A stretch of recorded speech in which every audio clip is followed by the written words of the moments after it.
उधर जंग के बीच दावा किया गया कि यूएई अपनी जिस जगह से गैस का उत्पादन करता है ठीक उसी जगह पर ईरान ने बड़ा हमला कर दिया। वो जगह शाह गैस फील्ड के नाम से जानी जाती है। बताया जा रहा है वहीं पर ईरान ने अपने घातक ड्रोन दाग कर भीषण हमला कर दिया। यह दावा अमेरिकी न्यूज एजेंसी ब्लूमबर्ग की एक रिपोर्ट में किया गया और यूएई की सरकार ने भी इस हमले की पुष्टि की और बताया गया इस हमले के बाद शाह गैस फील्ड में काम रोक दिया गया, क्योंकि दावा किया गया कि ईरान ने यूएई में मौजूद शाह गैस फील्ड पर कई ड्रोन दाग दिए और इस हमले के बाद वहां पर आग लग गई।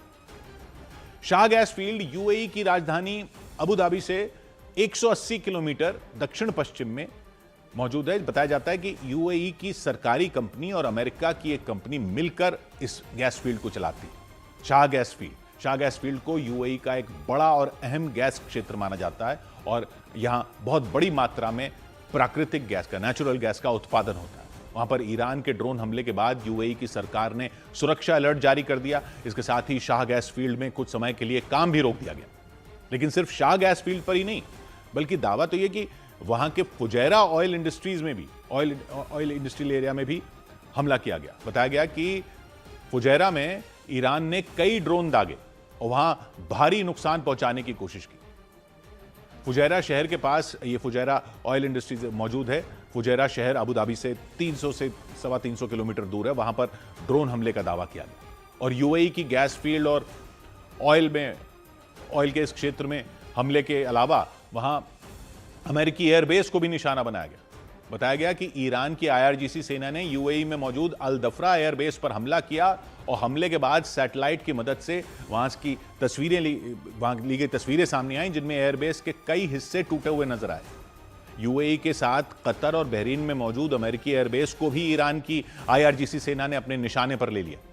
बताया गया ईरान ने कतर की राजधानी दोहा में मौजूद अमेरिका के अल उदैद एयरबेस पर ड्रोन और मिसाइलें दागी और वहां पर भी बड़ा हमला कर दिया। दोहा का अल उदैद एयरबेस पश्चिम एशिया में अमेरिका का सबसे बड़ा सैन्य ठिकाना माना जाता है, जहां पर कुछ दिन पहले भी ईरान ने बैलिस्टिक मिसाइलों से हमला कर दिया था और कतर के रक्षा मंत्रालय ने उस हमले की पुष्टि भी की थी।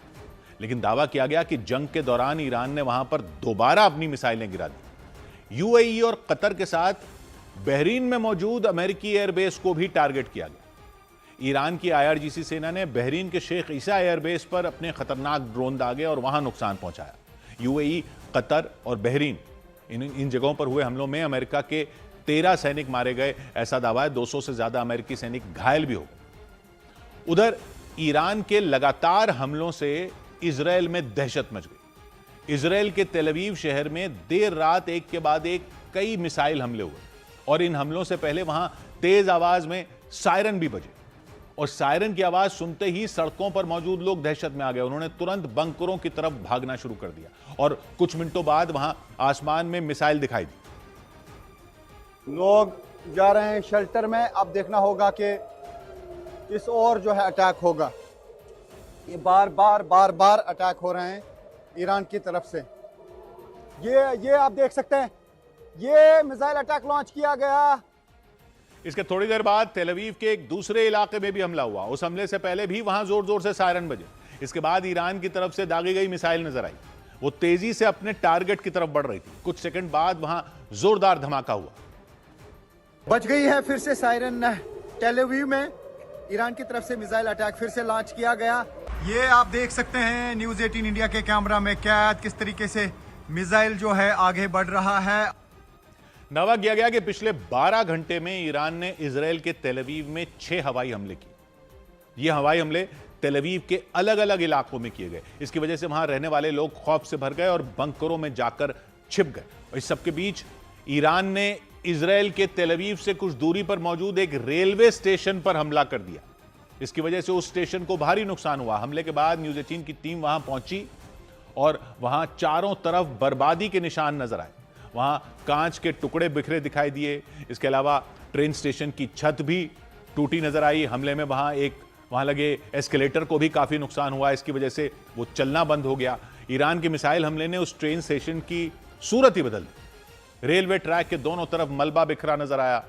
लोग खौफ से भरे दिखे। ईरान की तरफ से किया गया यह हमला तेल अवीव से कुछ ही दूरी पर हुआ। इस हमले से आसपास के कई इलाके दहल गए। ईरान की तरफ से दागे गए मिसाइल की वजह से इस ट्रेन स्टेशन में तबाही हुई है। आप देख सकते हैं मिसाइल यहां पे गिरा है और इर्द गिर्द तबाही मची है और न्यूज 18 इंडिया की टीम है रियल ग्राउंड जीरो पर। इस हमले के बाद ट्रेनों ने इस स्टेशन पर रुकना बंद कर दिया। वहीं यात्रियों के भी यहां आने पर रोक लगा दी गई। इसके कुछ घंटे बाद प्रशासन ने वहां मरम्मत का काम शुरू कर दिया। उधर पश्चिमी मीडिया के मुताबिक ईरान के खिलाफ चल रही जंग के बीच इजरायल ने अल अक्सा मस्जिद को ईद तक बंद रखने का फैसला कर लिया। इजरायल के पूर्वी यरूशलेम में अल अक्सा मस्जिद मौजूद है। ईरान जंग के बाद से ही बंद है। वहीं इसे ईद के बाद भी बंद रखने की घोषणा कर दी गई। इजरायल के इस फैसले से तनाव बढ़ने की आशंका जताई गई, क्योंकि दावा किया गया कि रमजान के दौरान मस्जिद बंद करने पर लोगों ने आपत्ति जताई। इजरायल के इस फैसले का कई मुस्लिम देशों ने भी विरोध किया। अल अक्सा मस्जिद मक्का मदीना के बाद इस्लाम में तीसरा सबसे पवित्र स्थल मानी जाती है।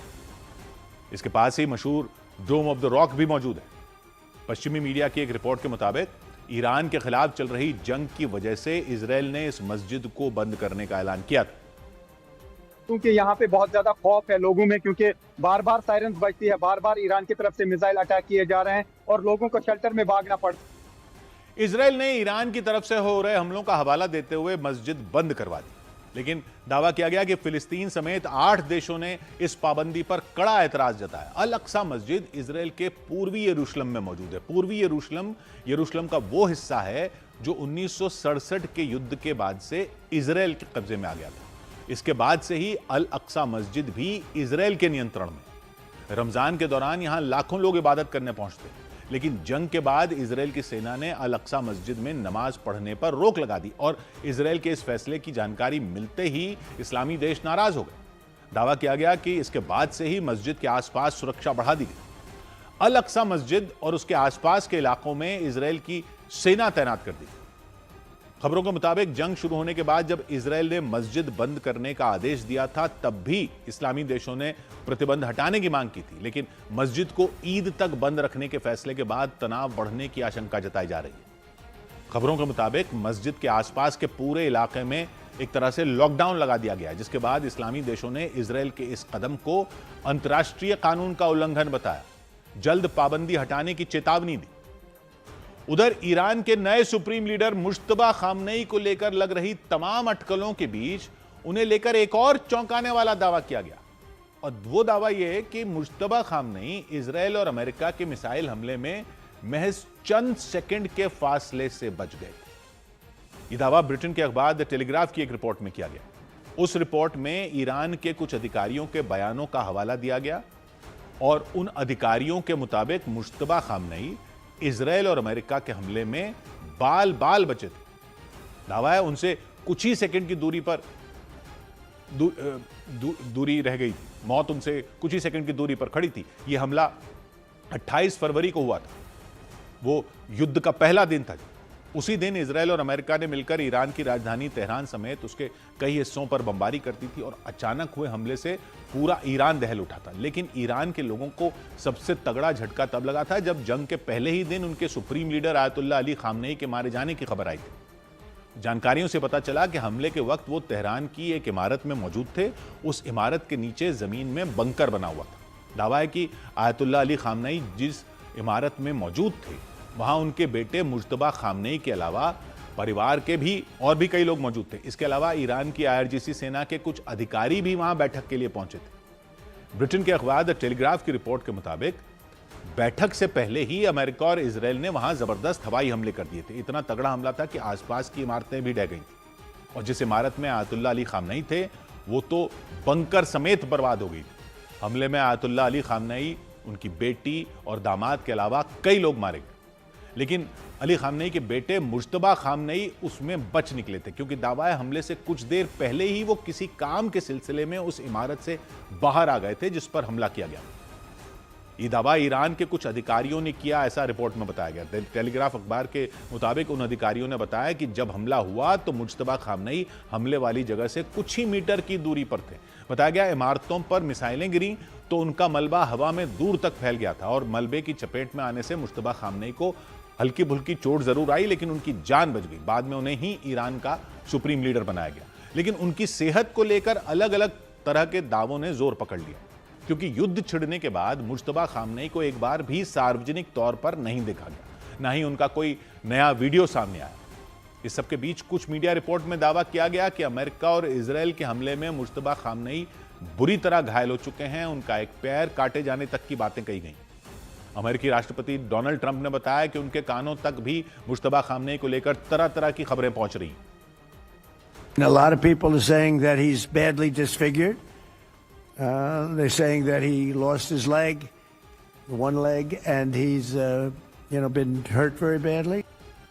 ट्रंप ने उन अटकलों को भी खारिज नहीं किया जिनमें मुश्तबा खामनेई के मारे जाने की बात कही गई। उन्होंने तो यहां तक दावा कर दिया कि ईरान में वहां की जनता की अगुवाई करने वाला कोई नेता बचा ही नहीं है। They have no leadership. The leadership is gone. But then they set up a new leadership to go and name a new leader, and that leadership is gone. And now they think maybe the sun is gone. अमेरिकी राष्ट्रपति ने तंज कसा कि और Iran के बड़े नेताओं की मौत को अपने लिए परेशानी की वजह बताया, क्योंकि ट्रंप के मुताबिक ईरान की हालत ऐसी हो चुकी है कि उससे बातचीत करने के लिए भी वहां कोई नेता नहीं बचा।